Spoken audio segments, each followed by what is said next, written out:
G7 غونډې ته نه دی غوښتل شوی. کاناډا هند ته یو زورور سفارتي پیغام ورکړ. کاناډا خپل وګړي هردیپ سنګ نجر نه دی هیر کړی. هغوی مودي ته دا پیغام ورکول غواړي چې اوس د حساب ورکولو وخت راغلی دی.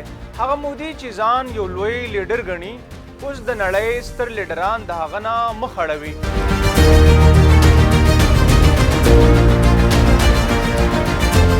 هغه مودي چې پاکستان ته به د تنهایی پیغورونه ورکول اوس خپله د نړیوال یوازیتوب ښکار دی.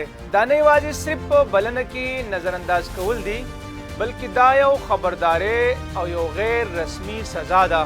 د G7 مشرانو غونډه چې د جون له 15 نه 13 پورې د کاناډا په کینن اسکس البرټا کې کیږي. هلته د نړۍ لوی هیوادونه لکه فرانس، برطانیه، جرمني، جاپان، امریکا، ایټالیا او یورپ کمیشن مشران ګډون کوي. خو مودي ته تر اوسه هم بلنه نه ده ورکړی شوې. هندي رسنۍ هم دا خبره تایید کړې ده. اوس مودي ویلي چې که ماته دعوت را هم شي نو زه نه ځم. ولې؟ ځکه چې هغه پوهیږي چې که لاړ شي نو هلته به د بیل وطن غوښتونکي سکھ زبردست احتجاج کوي او دا به د نریندر مودي په مخ د شرمندګۍ یوه درنه څپېړه وي. یاد ولرئ 2023 کې کاناډا ښکاره وویل چې هردیپ سنګ نجر د هند حکومت په اشاره وژل شوی دی. کانیډین ادارو داسې ثبوتونه وړاندې کړل چې نړیواله ټولنه حیرانه پاتې شوه. هند د خپلو مخالفینو تعقب، جاسوسي، حتی چې قتلونه کوي. دا اوس کومه پټه خبره نه ده. وزیر اعظم ټروډو مودي ته مخامخ وویل قاتلان راوسپاره، دا زموږ وګړي وو، خو ده بیخي غوږ ونه ګرو لکه چې هیڅ نه وي شوي.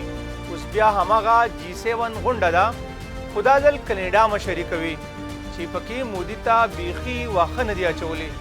دا هم باید یاده کړو کله چې په مقبوضه کشمیر کې نړیواله غونډه وشوه نو مودي د ټروډو سره سفارتي بیادبي وکړه. ټروډو ته د بل هر لیډر نه کم پروتوکول ورکړل شو خو اوس حساب برابر شو. د نړۍ مکافات عمل روان دی.